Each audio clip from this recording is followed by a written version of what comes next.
राज्यभरात चिमुकल्यांवरती होणारे लैंगिक अत्याचार किंवा लैंगिक शोषण याच्या घटनांमध्ये प्रचंड वाढ झाली आहे। आतापर्यंत या सगळ्या घटना या मुलींच्या बाबतीत घडत होत्या, मात्र आता या मुलांच्या सुद्धा बाबतीत घडायला लागलेल्या आहेत।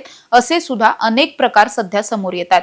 असाच एक अतिशय दुर्दैवी आणि तितकाच गंभीर प्रकार पुणे शहरामधून समोर आलेला आहे। पुण्यातला एक चिमुकला 3 वर्षांचा हा चिमुकला आहे आणि तो गेल्या काही महिन्यांपासून सतत रात्रीचा दचकून उठायचा, अचानक रडायला लागायचा, त्याला खूप भीती वाटायची आणि नेमकं काय होतंय, हे सगळं त्याला का होतंय हे त्याला सांगताही येत नव्हतं। मात्र जेव्हा त्याच्या आईनं त्याच्याकडे नीट विचारपूस केली तेव्हा त्याच्याबरोबर जे काही अतिशय दुर्दैवी घडलेलं होतं तेच समोर आलंय। नेमकं या चिमुकल्याबरोबर काय घडलं होतं हे जाणून घेणार आहोत। नमस्कार, मी समृद्धी आणि तुम्ही पाहताय टॉप न्यूज मराठी।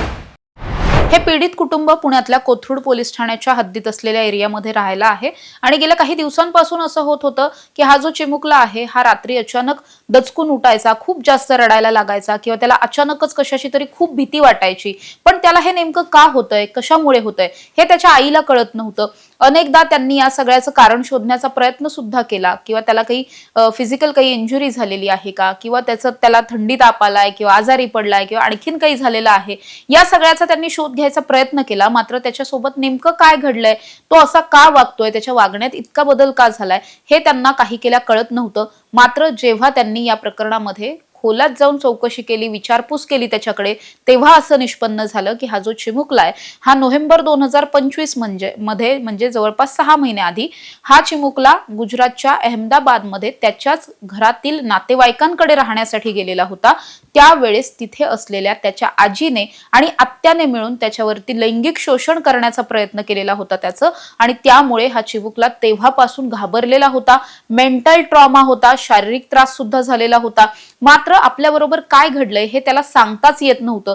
त्यामुळे गेले 5-6 महिने तो या सगळ्यामधून सफर होत होता, त्याला प्रचंड त्रास होत होता। मात्र हे कसं आणि कुणाला सांगायचं हेही त्याला कळत नव्हतं। 3 वर्षांचा मुलगा म्हणजे अगदीच लहान आहे तो। मात्र आता जेव्हा त्याच्या आईला हे सगळं कळलं त्यानंतर त्यांनी तातडीनं कोथरूड पोलीस ठाण्यामध्ये जाऊन गुन्हा दाखल करण्याचा प्रयत्न केला होता, तक्रार दिलेली होती। मात्र पुणे पोलिसांनी या प्रकरणामध्ये असं केलं की त्यांनी असं म्हटलं की हा गुन्हा जर गुजरातमध्ये घडलाय, अहमदाबादमध्ये घडलाय तर तिथल्या पोलिसांच्या तो हद्दीत येतो, त्यामुळे याचा तपास आम्ही करू शकत नाही, तुम्ही तिकडच्या पोलिसांकडे जा, असं म्हणण्याचा त्यांनी प्रयत्न केल्याचा आरोप या पीडित कुटुंबाकडून केला जातोय। या महिलेचं असं म्हणणं आहे की खरं तर माझ्या मुलाबरोबर जे काही घडलं त्याचा गांभीर्यानं तपास होणं, गुन्हा दाखल होणं आणि पुणे पोलिसांनी या सगळ्यामध्ये तपास करणं गरजेचं होतं। मात्र जाणून बुजून आपल्याला गांभीर्यानं न घेता हा गुन्हा गुजरात पोलिसांकडे वर्ग करण्याचा प्रयत्न हा कोथरूड पोलीस करतायत असा आरोप त्यांनी केला।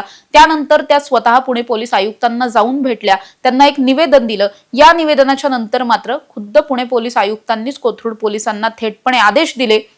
त्या आदेशांच्या नंतर मात्र गुन्हा सुद्धा दाखल झालेला आहे आणि या प्रकरणातला तपासही सुरू झालाय असं सांगितलं जात आहे। मात्र जर एका प्रकरणामध्ये हे सगळं घडत असेल तर अशी अनेक प्रकरणं आहेत, अनेक प्रकरणं दाबली जातात किंवा अनेकदा चिमुकल्यांना हे सगळं सांगता येत नाही, त्यामुळे अनेक प्रकरणांमध्ये कुठल्याही पद्धतीनं न्याय मिळत नाही किंवा या सगळ्यावरती वाच्यताच कुठे होत नसल्यामुळे आरोपींना शिक्षा सुद्धा होत नाही।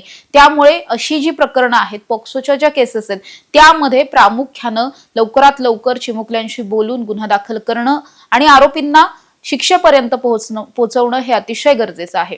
अशा ताज्या आणि महत्त्वाच्या बातम्यांसाठी तुम्ही पाहत राहा टॉप न्यूज मराठी। आपला महाराष्ट्र, आपली बातमी।